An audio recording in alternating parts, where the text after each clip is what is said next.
Welcome to Cage Minds Uncensored. I'm your host, Micah Frankel. A shout out to Mac10. Check them out on Facebook, MMA CK10.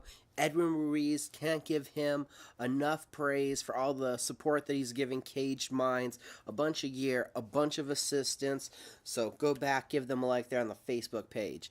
So this weekend, we had a good amount of events, 3 different events. Let's get started actually with the local scene this weekend, because this is a great event presented by Fresquez Productions out at the Isleta Resort and Casino, JacksonWink Fight Night 3.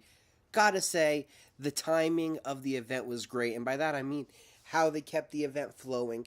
We did have one intermission between the pro and amateur card, 10-minute break, not even an excessive little intermission there.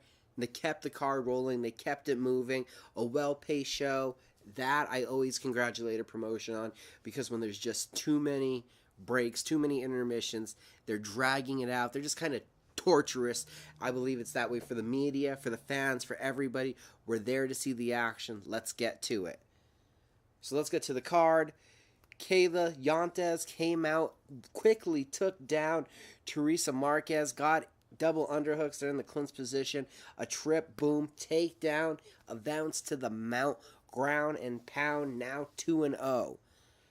Out of the amateur fights, probably the most competitive war, my fight of the night, I think, actually, would be Randy Baker versus Julian Marquez, going back and forth. Big shots being landed. The Baker leg kicks were definitely a decisive factor. The knockdowns, a couple big right hands landing for Baker. But in the second round, you saw an adrenaline dump, possibly a collision of heads, I thought, and it looked like Baker had just lost all steam, all momentum. Kind of looked like his arms had filled up with that lactic acid, and it was almost looking like he was ripe for the pickings from Chavez. As he's done up at the Jackson MMA series, Baker once again dug deep in the third round, pushed forward, landed the bigger, harder shots, busted Chavez's nose open, and takes the unanimous decision win, winning all 3 rounds. And it was remarkable, looking vulnerable in the second, how Baker was still able to push back each time, still defend his takedowns. We know Chavez, who has been playing jiu-jitsu for a long time, would have rather had this fight on the ground. Baker didn't allow it to happen. A very good performance from Randy. Aaron Taylor versus Tabari Grubbs. You saw early it was the guillotine attempt from Taylor, holding Grubbs for the entire first round. Looked at a couple points where the adjustments may have been made to get Grubbs to tap. Grubbs in the second round fought back hard. Looked like he was going to be more decisive, but again got out-scrambled by Taylor. End of the round, a blow to the back of the head, and Taylor's hurt. And a strange situation from the referees from the commission. Taylor's hit with an illegal shot to the back of his head.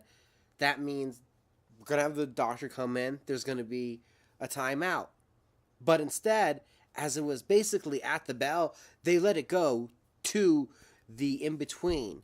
And there, in between, in that minute, in between rounds, it lasted about 5 minutes. Both fighters had their corners. Both fighters were getting massaged. At a point, I thought right after the round, I heard the referee say to Taylor that the shot was clean.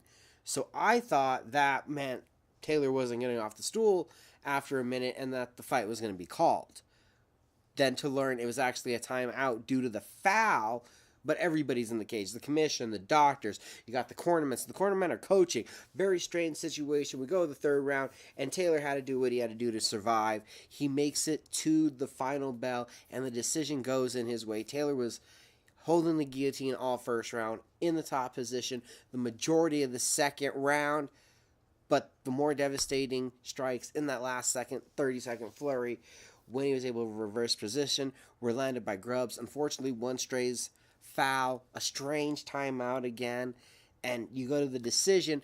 Taylor showed off toughness, being able to survive, was very affected by the blow to the back of the head, and it's amazing that he was able to make it to the final bell. Hurt every time Grubbs was landing, but was able to create some scrambles. For Grubbs, that was a moment where he had to disengage, where he had to try to strike. He might have been able to steal the victory. The feature amateur fight, Ambrose Vigil avenges his loss to Austin Lewis, winning a split decision. Vigil capitalizing on his takedowns, not wanting to actively engage in just a kickboxing match on the feet. Lewis was unable to stop the takedowns, got put on his back in all 3 rounds.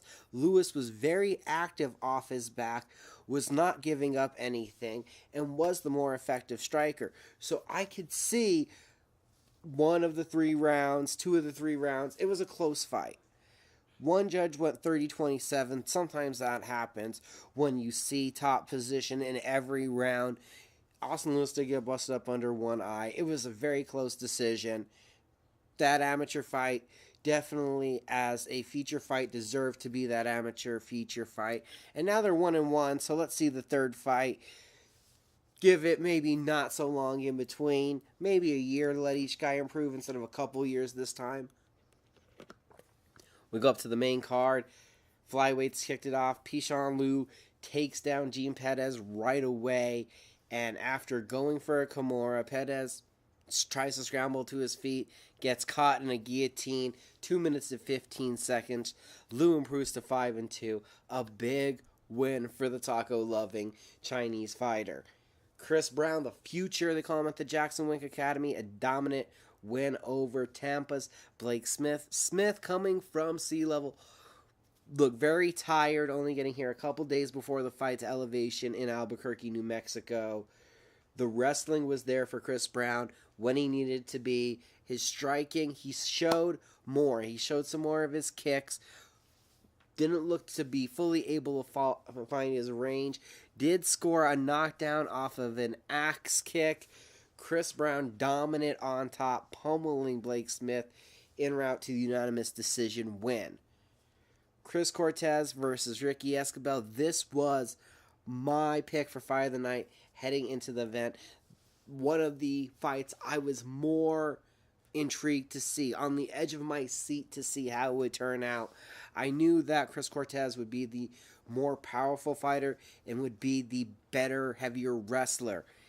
In the first round, Ricky Escobar able to stuff the takedowns with the guillotine, able to get a deep guillotine in, fight back to his feet. Then in the second round, the Cortez heaviness and strength would start to wear. The size advantage, just the thickness and muscle of Cortez would start to wear down Escobar, and the ground and pound would start to work. Also in the second round, up against the cage, over-under positions, well, 1 over-under. Escobar trying to get back up, perfectly timed, or Escobar his head being pushed down. Cortez, a perfectly timed knee that drops Escobar down eventually to the ground. It immediately swelled up and gave a big hematoma under the left eye of Escobar, and from there, the rest of the second round was a lot of ground and pound. In the third round, Escobar was able to get the first takedown. It looked like, I thought at that moment, takedown against the cage, almost in the half card, that would be the defining factor of that round, and Escobar was probably looking to win it there, but Cortez so powerful, just able to throw Escobar off of the top position, the ground and pound, and that would be the deciding factor. It was a split decision. I had it 29-28 for Cortez. A prospect to put on the top of that watch list. A big victory, handing Escobar's first loss. Celine Haga, Hannah Cyphers, the professional women's bout on the card. Haga would come out to press forward, would get caught, looked like a square shot to the jaw, clean drop down, big ground and pound of follow-up. That one lasted 1 minute and 16 seconds. Cyphers, the North Carolina native, improves to 9-2, a big victory against the Invicta FC vet. Alon Cruz versus Steve Garcia, the Bellator vet. The Mean Machine normally fights at 135 pounds. At the weigh-ins, it didn't look like it'd be that big of a difference, him moving up to 145 pounds. There was a big difference come fight night of how Alon Cruz looked physically compared to Steve Garcia. Cruz firing off big thunderous kicks just repetitively, not allowing Garcia to engage. Then once they did engage, a counter right hand drops Garcia. Then some clubbing blows. Garcia trying to get up, gives his back. Cruz jumps on, sinks in a tight rear naked choke. A huge win. Cruz improves to 6-2. That was the co-main event. Went up to the main event.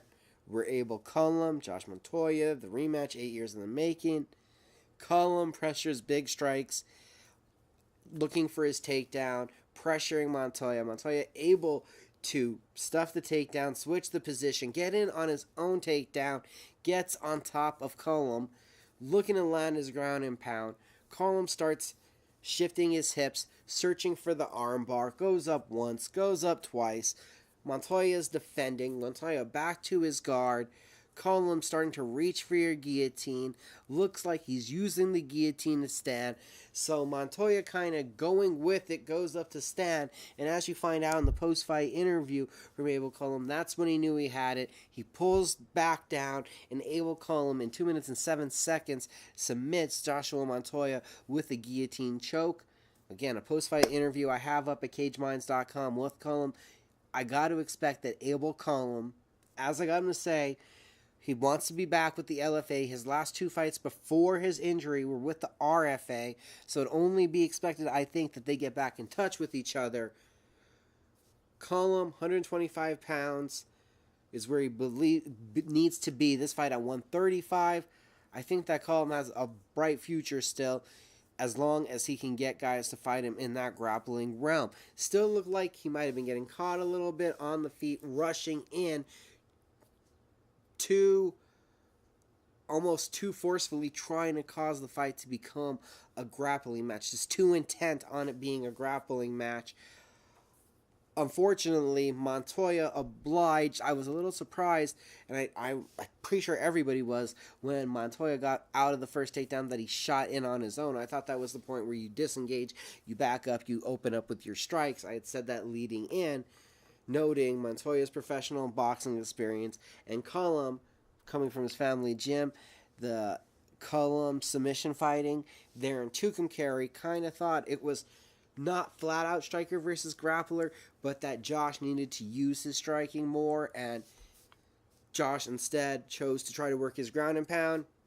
Ended up that Cullum was able to find the submission. A big victory for Abel Cullum, who in all, even though he's been gone for 3.5 years, that is a 3-fight win streak, all 3 first-round submissions. Congratulations to Abel Cullum. Again, Chris Cortez, a top prospect. Rumor is, if you'd like to take him on at 125 pounds, he's looking for an opponent to be able to fight July 21st in Clovis on the Force of One Fighting Championship show. And Pishan Liu, if you have not seen the photo, the Zia Taco shirts, they're just amazing. Go check out the story at CageMinds.com that we have. Got to talk to him prior to the fight. A great story. It was a fun night of fights there at Isleta. Next on the horizon for the local scene, we have Legacy Boxing Promotions with Route to Glory 2 coming up here June 23rd. The long-awaited Josh Pitbull Torres, Christian El Puma Cabral fight, been much talked about for years now. The grudge match, Max Heyman and Mike Alderete. You've got Christian Castillo, you have Ronnie Baca, top prospects. You have Jason Alaconcito Sanchez, he's going to be on the card. And then Aaron Angel Baby Perez. The following weekend, creeping up really quick here, you have the Jackson's MMA Series 25 at the Buffalo Thunder Resort and Casino, where you have Jess Martinez and Henry Barahona in the main event. And then down south, you have the American Fight League presenting Southwest Brawl 8. So what does all that mean? With those 3 events coming up in the next 2 weeks, expect a lot of interviews at CageMinds.com. We got to start talking about these events. We got a boxing event and 2 MMA events coming up here in the month of June. There was also a lot of talk about Wrecking Crew Promotions, Fidel Maldonado, the Atrisco Boxing Group, that they were going to be having a event here in June. That ended up not taking place, has been postponed to June 11th. Fidel Maldonado Jr. defending his WBC FICAR title. Matthew Diamond Boy Griego, Brian Labala Mendoza looking to be in their first championship fights. Both fighters are undefeated. Not to mention, also hearing that you could be seeing Jordan Garcia, Bryant McLean, and a couple other top New Mexico prospects on that card. Keep paying attention to CageMinds.com for that one. In July 21st, also King of the Cage will be having an event up at the Ute Mountain Casino in Colorado. 2 title fights. We have an article up at CageMinds.com. Search King of the Cage to see that. Sherwin Price looking to become the King of the Cage. I believe it's junior welterweight 165-pound champion. And then in the women's atomweight division, Jamie Hinshaw in a rematch, looking to avenge her loss to Bwin, defends that atomweight title for the first time, recovered from her broken arm. Talked about the local scene, going a little backwards this week. We had a big Friday night nationally this past weekend where you had the UFC in Utica, New York, and we'll start off there. Chap Lips, yes, Chap Lips. The commission cancels Jessica Aguilar versus Jody Escobar when the medical team is checking on Aguilar fight day because of Chap Lips is what's being reported. That's as much as being said. It's ridiculous. I guess Aguilar, Escobar, let's all be fingers crossed that one is hopefully rescheduled as soon as possible. Jose Sorty Torres, Jared Brooks, that one. Of course, Jose Shorty Torres had to get started by getting hit a couple times, was pressuring Brooks. Brooks was answering back with takedowns, gets deep on a double leg, looks for a big slam. Shorty tries to crawl down the back and go out the back door, and as Brooks slams, his head hits first. Jared Brooks basically knocks himself unconscious. The follow-up shots from Torres, because the referee Torres, you can't tell if Brooks is out or not. A big win for Jose Sorty Torres. Nathaniel Wood, after one round of getting pieced up, picked apart, and bludgeoned by Johnny Eduardo, finds his takedown, is able to get into a scramble and get the Barboa choke, submitting Johnny Eduardo, a former top 15 fighter. Bilal Muhammad, his striking and pressure, his in and out, and his knowledge of where he wants to fight, not letting Chance Red Encounter just get any momentum. David Tamor puts together some diverse striking and just beat up the body of Nick Lentz. Nick Lentz unable to get his takedowns going. Tamor now 5-0 in the UFC and showing off a lot of diverse striking for a kickboxing specialist. Sajara Eubanks shows off takedowns and a tough 1-2 in taking a unanimous decision from Lauren Murphy. Eubanks, the question is, can she make weight? She said following this fight, now that she's made championship weight, that she knows what to do, that she has the science down correctly for her body, and would love to challenge the winner of Valentina Shevchenko versus Nico Montano.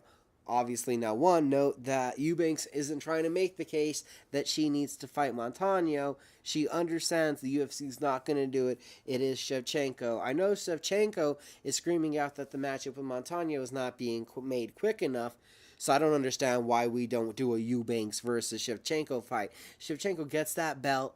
She's going to be defending against the top girls in the world. You're going to have to beat most of the division to clear it out because you haven't fought any of these girls before.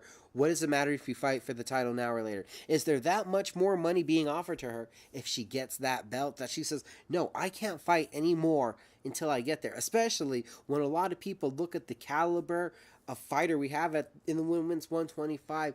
Everyone is across the internet saying that they believe Shevchenko is that much of a level higher. Shouldn't she be taking on all these comers? Or is it that much danger and she really does respect the fellow athletes that she wants to wait out for a title fight? Eubanks made the right call out. I want the winner.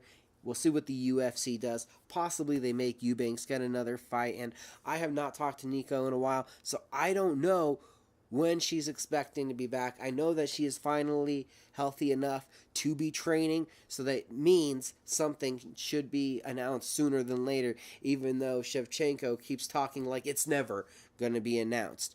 The main card, John Vellante versus Sam Alvey.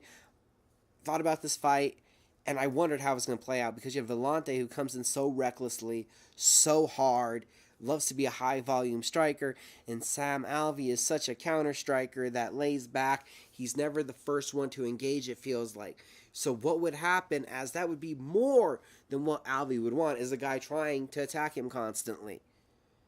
Surprisingly, it led to Vellante playing Alvey's game, a much slower paced fight, a much more tempered pace, a much more explode here and there, which was right what Alvey wanted, landing the big right hand, I believe it was, twice at the end of the first round, dropping Vellante, and really, for my money, controlling the pace of the fight, even though it was a split decision.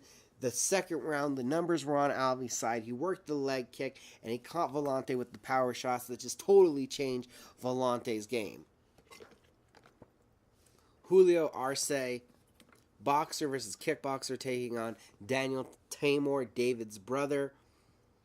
Daniel doesn't have the repertoire of strikes that David does. Daniel sticking to more just the leg kick and then the overhands. You saw a lot more setups, a lot more feints and fakes, and a lot just the crosses, the hooks, the jab. A lot more diversity from David. That diversity was not found in Daniel, who got eaten up by the boxing of Julio Arce, who was working off of his jab, who was putting combinations together. Very easy to see that Tamor was looking hard leg kick, hard high kick, big overhands. Eventually, off of a leg kick getting caught, a scramble. Arce takes the back, finds the rear naked choke in the third round. 2-0 in the UFC. That's a great start for Arce, especially getting that opportunity to do it on a main card. Even though it was just the UFC Fight Night Utica card, let's say it was not one of the more hyped up cards, even though Spectacular Main Event was not one of the more bigger fight nights we have, still a big deal. Jake Ellenberger, Ben Saunders, you had to wonder what was going to give, because both guys' chins have been cracked more than once. Ellenberger came out and looked like he was hard going to try to crack Saunders with the overhand right. I don't know if you guys caught this. It is a TKO victory by Ben Saunders. Knee to the ribs, knocks down Ellenberger. That liver shot, follow-up punches. The ref has to jump in just under 2 minutes the first round. But if you rewind that all the way to the beginning, because the knee that puts down Ellenberger, it's just a nicely landed, a perfectly placed shot, not very hard. But when you go back and look at the accumulation of shots to the body in those 2 minutes, the first thunderous, the most violent strike that Saunders lands in the fight is a left kick to the body, right to that liver, 30 seconds in. Early into the clinching position, there was another knee tap to that liver, and then you got the third one where the liver finally gave out, where the knee just hit perfectly. A great body attack for 2 minutes, overall thought out attack to the body by Ben Saunders, and then the ground and pound out Jake Ellenberger, a big win for Saunders. Walt Harris, Daniel Spetz. Daniel Spetz, for some reason, great lateral movement, great length, doesn't use any of that length. Landed one nice side kick that kind of touched Harris in the face, but nothing ever threatening in the whole fight. Second round, towards the end of the round, Harris double jab, big left hand from the southpaw, cracks Spetz. Spetz obviously hurt, walks straight back to the cage. Harris comes in, Spetz to the ground. Vicious right elbows is what makes the ref jump in. Walt Harris back in the win column after 2 straight losses, the Fabricio Verdun fight and then against Mark Godbeard. Co-main event, Gregor Gillespie, chain wrestling, brilliant single legs, and just a relentless motor and effort to take down Vince Pichel. Almost had the arm triangle in the first, but couldn't finish it. Does in the second. Chain wrestling, relentless grappling, and you may not be impressed with a lot of grapplers, but Gillespie gets into a position, strikes to open you up, and is looking for a finish. So it's more of a hybrid of an MMA grappler where he's really looking to damage, finish, and get out of there. The main event only lasts 33 seconds, and a switching of the feet, head kick with the left leg from Marlon Moraes goes off the top of the head of Jimmy Rivera. Rivera goes face plants.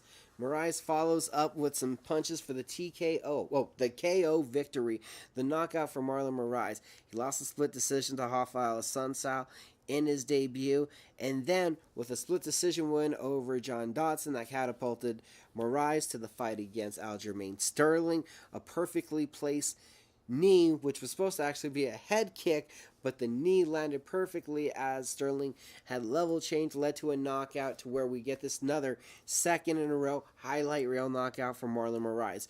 Marlon Moraes, whether he knows it or not, now at this moment becomes a fan of TJ Dillashaw, for an instance that's who he should be wanting to fight next.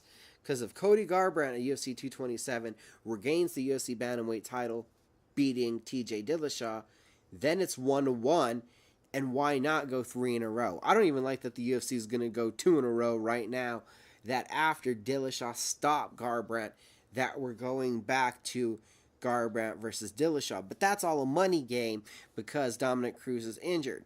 Dominic Cruz breaks his arm. Dominic Cruz was supposed to fight Jimmy Rivera. That fight would have either put Cruz in the position to fight Dillashaw with a victory because it would have reasserted him on a win, or would have given Rivera the name recognition to take on Dillashaw. That's what the UFC felt Rivera was lacking, even though he had defeated Uriah Faber. He was lacking the name recognition. Hence, he needed to be in a main event, score a victory over Marlon Moraes. That would have put Jimmy Rivera in that title contendership aspect in the UFC's eyes, even though 5 in a row, 6 in a row in the UFC and a 25 win streak wasn't good enough to their head honchos. That's what the Cruz-Rivera fight was supposed to do. Cruz gets injured. Now you have Rivera taking on Moraes. Moraes wins. He becomes a fan of Dillashaw because if Dillashaw beats Garbrandt, now it's 2-0, and Moraes can be the number 1 contender that he is, unless, because of name recognition, once more, Dominic Cruz may be thrown into that top mix. Then again, UFC 227, this MMA scene is wacky. Who says Garbrandt or Dillashaw doesn't get injured? And then because that is the main event, you would need to still have a title fight. And that's just saying what the UFC would do. Not that I believe it's what really needs to happen, but Marlon Moraes would then serve as that replacement, it would seem to be. A huge win for Moraes now. That gets him to 4-1 in the octagon and doing it very quickly. And I just mean getting in and out of the octagon, keeping a torrid pace. Sam Alvey, you also got to respect him. Earlier on, kicked off that main card, as we said, getting the split decision win over John Vellante. Alvey, one of the more active fighters in the sense of how many fights he takes. But then you watch his style and you will understand that he's a counter striker that's not throwing unless you're attacking him. He's not ultra elusive bouncing around. So now fighting also up at 205 pounds and not cutting a lot of weight. That kind of style with his kind of power allows you, I believe, to be that active, as to where a Donald Cerrone, who throws everything in the house, comes forward against these reckless brawls. Crazy to think how often that guy fights. Sam Alvey, though, nothing but respect for a guy that hits as hard as he did. And bad timing, unfortunately, for Alvey following his win. If you didn't hear, he calls out Corey Anderson, who Corey Anderson is actually at that very same moment getting a phone call about a family tragedy and unfortunately having to deal with that at the same time. But all the same, Corey Anderson versus Sam Alvey, that sounds like an exciting fight. Sam Alvey proving that if you have the high-level technical skills like a Donald Cerrone, like a Jorge Masvidal, like a Tim Means, if you're a high-level fighter, weight class means a little less because these guys moving up have shown these magnificent results. Kelvin Gastelum add to that list. I firmly believe The less energy spent on the weight cut, the more natural energy you have on fight night. A lot of talk there about the UFC. Not going to get away from Friday night before we talk about LFA 41 from Minnesota. Full results up at CageMinds.com, just like you can find for UFC Fight Night 131, and your results and recap, because I was there live at the JacksonWink Fight Night 3. You had Kylan Hall improved to 4-0 at heavyweight, submitting Ryan Dalbeck with an arm triangle in the second round. Tim Hilly with a unanimous decision win over Tyle Vong, a big middleweight. Fires off hard kicks, can mix in his takedowns, loves to use his clinch. Tim Hilly, another top prospect that the LFA has, another guy to really, really pay attention to. Jordan Griffin, coming off of that spectacular submission victory last time out in Minnesota, gets right back to it, is able to take the back late into the first round, forced in the rear naked choke, couldn't get it all the way under the throat, but he's cranking the head, forcing that neck crank submission victory in the first round. Ben Newman, relentless takedowns and pressure, is able to get 2 out of 3 rounds, defeating Bobby Cooper. Cooper, in the third round, was landing some heavy shots, but in the first, it was the second round Cooper was landing, it was the second round. Cooper landing a lot of heavy shots after defending takedowns and being put down repeatedly in the first round. Newman, showing toughness, is able to repeat that effort and put it into the grappling realm and control the fight in the third round en route to that unanimous decision win. The Baker, a consistent winner there in Minnesota when LFA is up there. Nasty Nate Jennerman, Kevin Kroom. I would have said before, this is my pick for fight of the night. Nate Jennerman didn't let it go that long. Kevin Kroom working his leg kicks, bouncing around, tries to change things up, shoots in for a takedown, and Jennerman gets deep with his long arms. And a nasty guillotine from Nate Jennerman follows up that power guillotine, technical submission victory, putting Kroom out. Jennerman calls out Damon Jackson. Sounds like, because Kevin Aguilar, with his win last week, that knockout-a-thon lead, really should be in the UFC. The UFC should sign, bring up, elevate Kevin Aguilar, and then Nate Jennerman versus Damon Jackson would be a marvelous technical grappling match for the new vacant LFA featherweight title. I'm, kind of prognosticating what could happen, but that's what should happen. You had the co-main event there in the lightweight division where Bobby Lee looked for his takedowns, but Kylie Moda had a nasty guillotine. Lee was able to spin out of it and save himself in the first round, but got caught up in the second round, 21 seconds in. Should the fight have even been in the second round?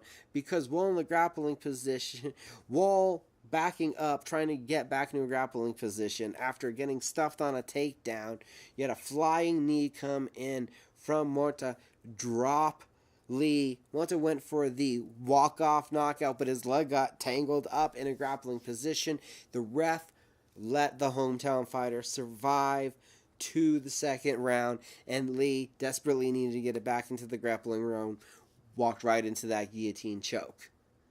Thiago Moises also gets a guillotine choke to win in the main event. You saw great kicks, following up with the punches, frustrating Jeff Peterson everywhere. And once Jeff Peterson put Thiago Moises on the cage, Moises finds the guillotine choke, was so confident in it, he jumped guard, a nasty submission victory, 3 guillotine chokes to finish off the event. A 7-fight main card from LFA at LFA 41, and you got 5 submission victories. You got those finishes. It was a night of jiu-jitsu. Friday night, you had LFA, you had the UFC, and like I said, there was that JacksonWink Fight Night, so we got a lot up at CageMinds.com.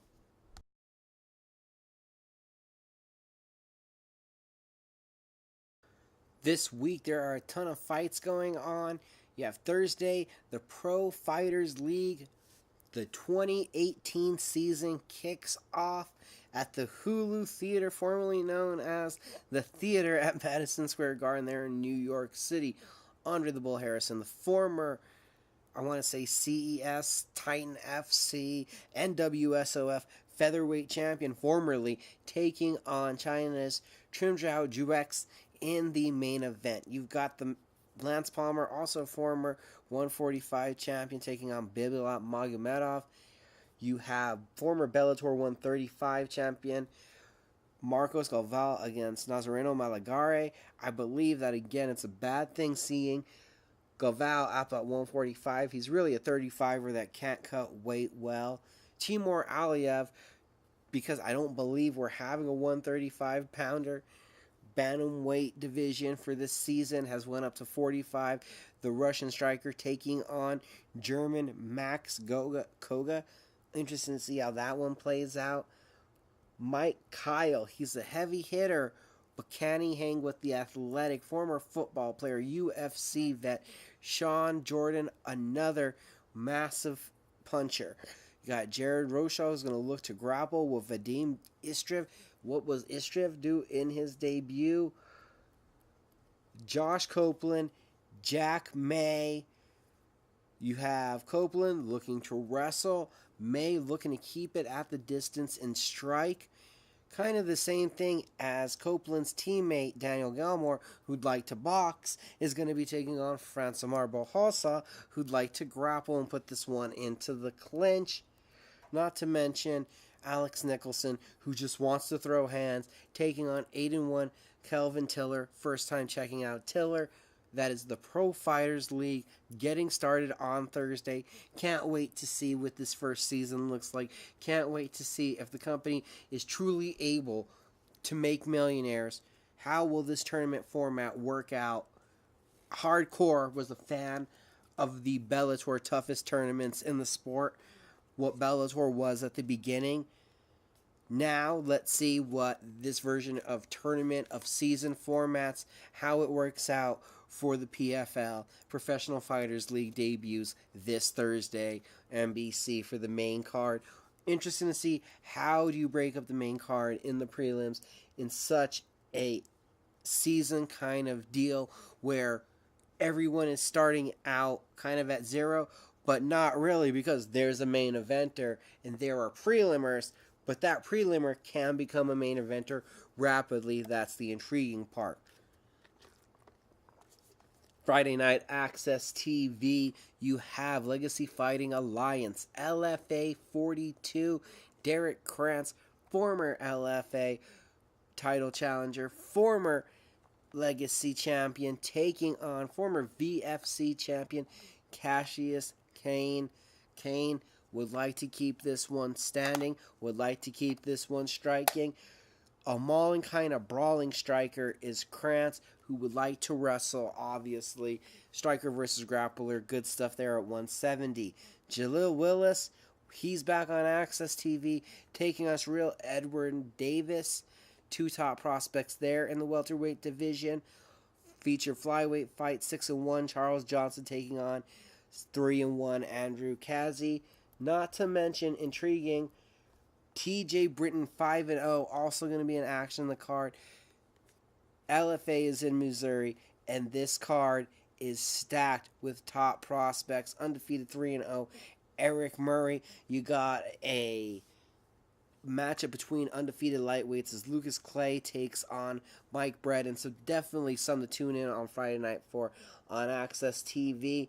And of course, the feature of the weekend, the biggest event, UFC in Chicago at the United Center, UFC 225. You have the middleweight title on the line in the main event. Robert Whittaker being challenged by Yoel Romero. Romero, let's not forget, and let's not let it go easily, that he missed weight in Australia against Luke Rockhold. That's why it's not interim champion versus champion, which still was going to be ludicrous anyway. But Whittaker, Romero too, it's been such a short time that I don't know if Romero can do more. Whitaker obviously has to worry about the leg kicks and worry about the takedowns now. Check the kicks, put your punches together. I still like Robert Whitaker, believe he's the best middleweight in the world. Yoel Romero, though, explosive athlete, that one-shot knockout power. It'll be a fun one. I still think Whitaker wins. Not enough time for the two of them to really change that much from the first time they fought. Middleweight division, welterweight division, the co-main event, it's an interim title fight. You got Dos Anjos versus Covington. Most people would say what I'm thinking. Just because of the kind of jackass Colby Covington acts like in public and on social media, most people hope that RDA whips his ass. Enough said. Colby Covington's going to look to wrestle. RDA, probably the better jiu-jitsu player, and obviously the better striker. More diverse striker. Will Covington be able to just out-wrestle, or does Dos Anjos turn this into a more well-rounded fight? A lot of people say that Lawler was injured early. Dos Anjos helped injure Lawler early in that fight. RDA versus Woodley will happen. That's my belief. The main card also has Holly Holm welcoming Megan Anderson to the UFC octagon. You got to imagine that Anderson is a huge betting underdog. It's one thing to come back from injury. It's one thing to debut in the UFC. It's one thing to take on a former world champion in boxing 18 times and a former UFC champion. It's a whole nother thing to have to do all three of those in one night. Megan Anderson is the bigger, larger featherweight, has the reach advantage in this fight, but there's experience, there's nerves, there's an overwhelming moment. Holly Holm hands Megan Anderson a lesson in this fight, I truly believe. Andrei Arlovski versus Tai Tuivasa is on the main card. Tuivasa 9-0. He has a puncher's chance. He has the potential to knock out Andrei Arlovski. But the Andrei Arlovski we saw in his last fight against Stefan Struve, the wrestling Andrei Arlovski, who's fighting even smarter, putting his striking and his grappling together, is a dangerous man and could be the guy that hands Tuivasa his first loss. Tuivasa 9-0. That's great. A lot of fighters have to have that fight where it's a setback and you learn from it. This could be that moment for Tuivasa. Phil Brooks versus Mike Jackson opens up that card at 170. Jackson is a striker. He's going to look to keep this standing. He has more experience. You would expect Jackson to win this fight, but when you're throwing hands with small gloves, anything could happen. Overeem, Blades. Can Overeem keep up with the relentless pressure that Curtis Blades is going to put on? Curtis Blades can take a shot. His only loss is due to cuts, a relentless effort. I don't know if Overeem will be able to keep up with the pace that Blades will push. Curtis Blades, I'm predicting a big victory for him. Mirsad Bektic, Ricardo Lamas. Bektic's chin is questionable. Now Lamas's is too after being put down. They're both headstrong wrestlers. That one's a fun fight on the prelims. Claudia Gadelha versus Carla Esparza. Esparza showed more on her feet last time. Gadelha, I know, has been working diligently on her striking. Grappling between the former Invicta FC champion, the wrestler Carla Esparza, and the top jiu-jitsu player, Claudia Gadelha, and Esparza, also the former UFC first ever inaugural strawweight champion. This is a fight that we've been waiting for a long time. Interesting to see how it plays out. I feel if there's a finish, it's going to be Gadelha. Esparza has to win a decision if she gets her hand raised.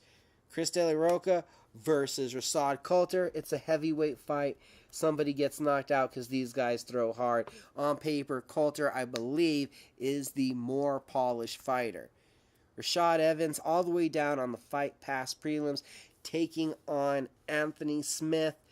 Lionheart, I like the way he looks up at 205. I think this is a big win.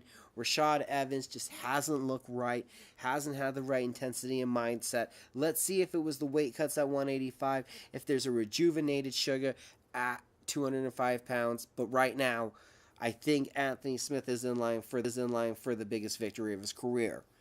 Feeling like the most disrespected guy on the card, Joseph Benavidez, returning from a blown out ACL, riding a 6-fight win streak, one of the top guys in the flyweight division, is going to be taking on, charging towards being one of the top guys, making that push again to that conversation, Sergio Pettis. Sergio is looking to rebound from the loss to Henry Cejudo, but a bit surprising that on a 6-fight win streak, the UFC is putting Benavidez, even though he's coming off of injury, against Pettis, and more than not, that Coulter De La Roca is on the FS1 prelims, and Benavidez versus Pettis, where they're both ranked in the top 10, has been put on the Fight Pass card. Now, honestly, they feel disrespected about it. I would make that switch, putting the flyweights up there, dropping the heavyweights. Also, though, a longtime veteran is two longtime veterans meeting each other are on that Fight Pass prelims. Clay Guida taking on short notice replacing Bobby Green, Charles do Bronx Oliveira. I believe that the striking of Guidas has went to another level with Team Alpha Male, and I believe he scores the TKO victory, hurts Oliveira in this fight. Kicking off the card, you do have featherweights, where Dan Ige meets Mike Santiago. These guys were both on the Contender Series. I think I like Ige in this fight, putting it together after a rough fight against Julio Arce. Dan Ige takes this one down and forces a grappling exchange. Desperate for a win. Santiago is 0-2 in the UFC, so I could be wrong. He needs to pull out something and show the UFC what he has, unless he wants this to be his last appearance in the octagon. So that's UFC 225 this weekend. It is a huge event with the title fight, the interim title fight. Let's call it what it is. It is the number one contendership bout. RDA, I think, is next up for Tyrone Woodley. Recently, I'm sure you guys saw the article come out that the UFC had planned to do some kind of tournament where you would have had McGregor, Nate Diaz, Khabib Nurmagomedov, and GSP all involved. All I can say is, what has Nate Diaz done to deserve that kind of accomplishment? I mean, at the top of his game, Ben Henderson would have been in that conversation. Benson beat Diaz, defended the UFC quite several times. Yes, Conor McGregor, Nate Diaz, McGregor, Diaz, stylistically, it seems to be that Diaz has McGregor's number. But a guy that hasn't actively been competing, it still blows me away about the opportunities his name gets connected to, where guys who actively continue to compete don't get these kind of opportunities. The UFC, again, one more time, has to do a better job of promoting the current stars. You got to admit, if you're taking a look at this, Tuivasa Arlovski, top prospect versus former champion. Holm Anderson, top prospect versus former champion. Covington RDA, top prospect, former champion for an interim title. Yoel Romero, former Olympian, supposedly was expected to be the interim champion, but he couldn't miss weight, taking on Robert Whittaker, the champion. This is a spectacular card, not to mention Overeem versus a top prospect like Blades. How long have we been waiting for Gedalia versus Esparza? Top prospect. Bektik versus Lamas. Top prospect when you go with Pettis versus Benavidez. Clay Guida, always been fun. Anthony Smith, never been in a bad fight. He's going to bring it to Rashad Evans. This is a stacked card. I can't wait for Saturday night.